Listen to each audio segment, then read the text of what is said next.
So today I'm taking a look at the brake levers on the CB500X. Mine is a 2023 model and there is adjustment on the levers, both the levers, the front and the back brake pedal as well. So let's start by taking a look at the front and how we can adjust it. So here we are looking at the front brake lever, and there is an adjustment in here. If we just get the camera in there,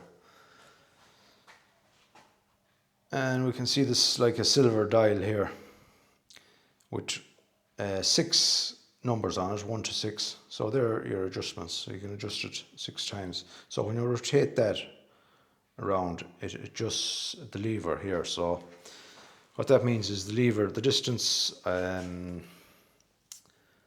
suppose the different distance you have between here and here is what you can adjust. So between the lever and the hand grip, basically. So if you're gripping your lever, I normally grab it with 2 fingers, use two middle fingers to grab the lever like that, because I don't like using all 4 fingers together like that, because it can be a bit strong if you pull in an emergency. Grab it like that, you can overdo it. So they recommend that 2 fingers really is enough for a brake lever. If your brakes are working good and as they should be, the 2 fingers will be fine. You'll have enough stopping power on that. So if you get used to using it like that too, I think it's I find it pretty good. But anyways, the adjustments here is how you can adjust it in and out here. So if I rotate the dial here, you should be able to see the lever adjust there in the way. Mine was set at 4, it's gone to 6 there now. So if I move it back the other way, you can see that's moving the lever out away from the hand grip. So that's it back at number 1 there now. So when you have it at number 1, it's the furthest away from the hand grip. So I'll rotate it back in again to 3, 4, that's 4, that's where I had it. So if I bring it into 6, that's 6. So that's as far in as it goes, you have that much distance. So I'm going to let it back out again to 4, which is there. So that's my setting. So if you find it's just too far away from the hand grip, you can just rotate that dial and it'll move the lever in and out. Now that doesn't affect the brakes themselves, or it won't tighten up your brakes or give you a better brake performance. That stays the same. All it simply does is adjust the lever in or out for operational reasons, to make it more comfortable for braking. So you can play around with that and see which is the best adjustment on your bike, what suits better. So now you don't need to adjust on the rear brake. We'll have a look at the rear brake now. When you adjust the rear brake, you will have to maybe adjust your brake light switch as well to correspond, because when you adjust the rear one, it may affect the timing of the brake light. When you press the pedal, it may adjust that as well, but in the front it doesn't affect it, because where the switch is hitting the lever on the front, it's not moving that part of the lever when you adjust it, so it doesn't, the brake light will still come on at the same time. So let's take a look at the back one now and see how we can adjust that. So way down here we have the rear brake pedal. So if you want to make an adjustment to that, you can raise or lower this brake lever here, brake pedal, to make it more comfortable, depending on what height your peg is. You may not have the original peg on your bike. Maybe there's an aftermarket one that you put on it or something that would probably change the height difference too. Here I might leave the peg a bit lower or a bit higher. So depending on that too, you mightn't be comfortable when you have your foot on the peg. It might be too far down the pedal to reach, and you might be bending your foot over too much to to do it comfortably. So I'll just step on there for a minute and give you a demonstration. So if you're on the bike like this and you're braking, you might find that your foot is going down too low to brake and putting a strain on it. So you might want to lift up your pedal, lift up the pedal a bit to make it more comfortable. Or the other way around, maybe drop it down too. If you find it's too high and your foot is too high to get onto it, you might want to lower it down. So depending on what height it is or how you find it. But as I said, if there is a aftermarket pegs on the bike, then there could be a difference in the height that they are compared to the original ones.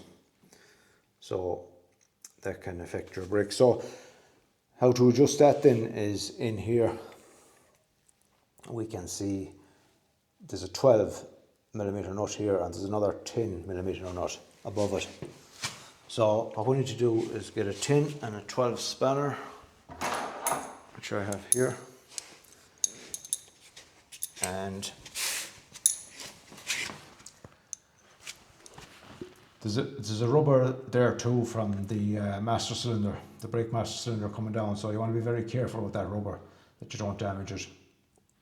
Because when you twist around the 10mm nut here, just under that rubber, the rubber can tend to twist around along with it, and it's easy to put a hole in it and to damage it, and you don't want to damage that or you'll have more problems. So just take care when you're opening that. So what you do first is break the lock of this 12mm here, like so. Just loosen that one, and then you can adjust the top one here with a 10mm spanner. As I say, taking care not to damage the rubber, because it is attached to that rubber and you can damage it quite easily. You don't want dirt and grit getting into master cylinder, or you could have wear there and having to replace that. So if we just look at the pedal here, I'll just see if I can get a good angle there. And if I rotate this 10mm in a clockwise direction, is that clockwise direction? Yeah. You can see it moves the pedal up. So you can see the pedal moving up there now.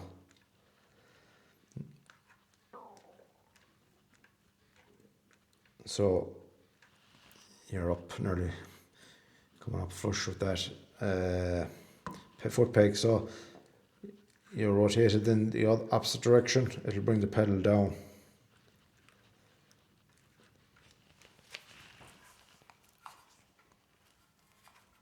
Bring it down. Lower again.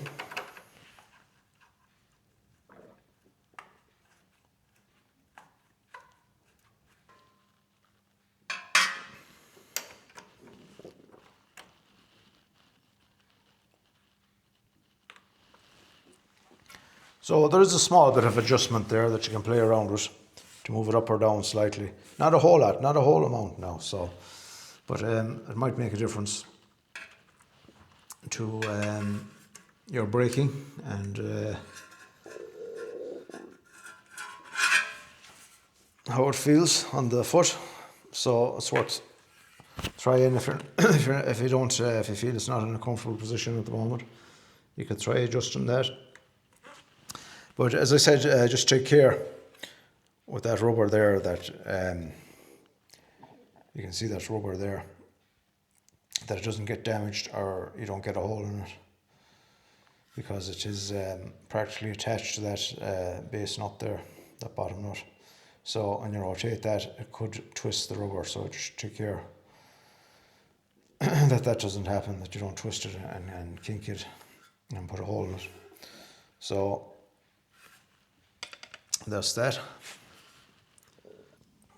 So that rubber sits into a groove there, then just where that nut basically the top of that nut has a groove in it, and that rubber sits into it. So I just want to be careful that you don't push that rubber up off it when you're adjusting it. It's easy, like I done there, but I have it put back on it there now again. So just to be sure to remember to tighten up the lock nut again after you're finished adjusting it. So you just want to take care of that.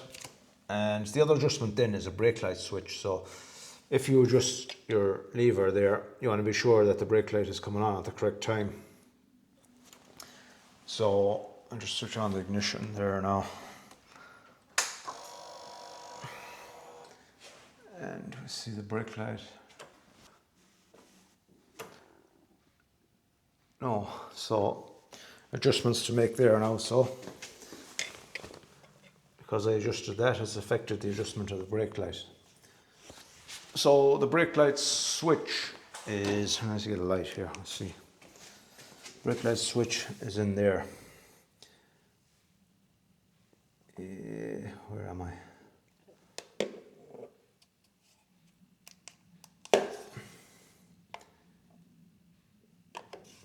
You can see that switch there. And see this, I don't know, can you see the thread on it there? I don't know how to get in there, but it's difficult to see. Just at the bottom of that there, there's threaded plastic thread on that, and a nut like with, it's like teeth on it. So what you do is loosen that nut, adjust that nut around to lower or raise that switch, and that's will affect basically when the light will come on. So let's see if we can see it from underneath clearer.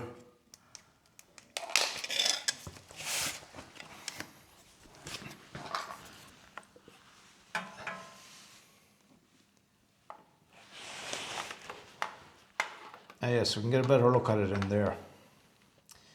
You can see the threaded, that's the base of it there. That threads up or down, and it goes onto a spring at the bottom. You can see the spring there. So when I press the brake lever, you can see that pulls it up or down. So what I'll do is adjust that. I think it needs to be adjusted up slightly now to correspond with the way I've adjusted the brake lever. So let's see what's the easiest way to get into that.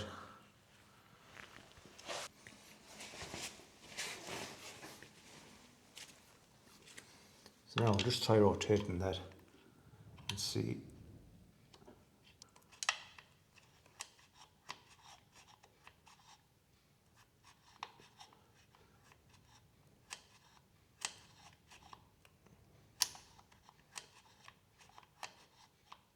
Might have been going the wrong way with that actually. So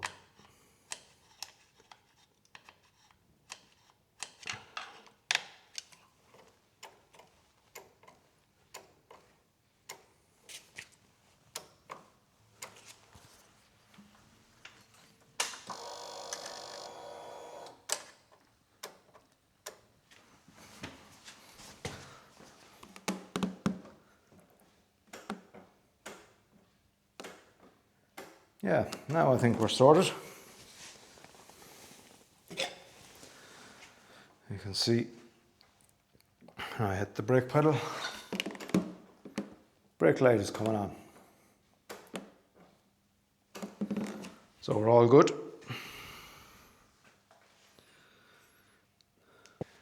So there you have some simple adjustments on the CB500x brake levers, or not so simple depending on how you look at it. The front one is easy enough, that's just the dial to twist around. So it's easy to adjust that one. The back one, a bit trickier, harder to get into, and you have to be careful of that rubber that you don't damage it. and as well as that, just to make sure to adjust the brake light as well afterwards to make sure that it's coming on at the right time and that's about it. So if you do have any questions on that, leave them in the comments below and I'll get back to you. And thank you very much for watching, and I'll see you on the next one.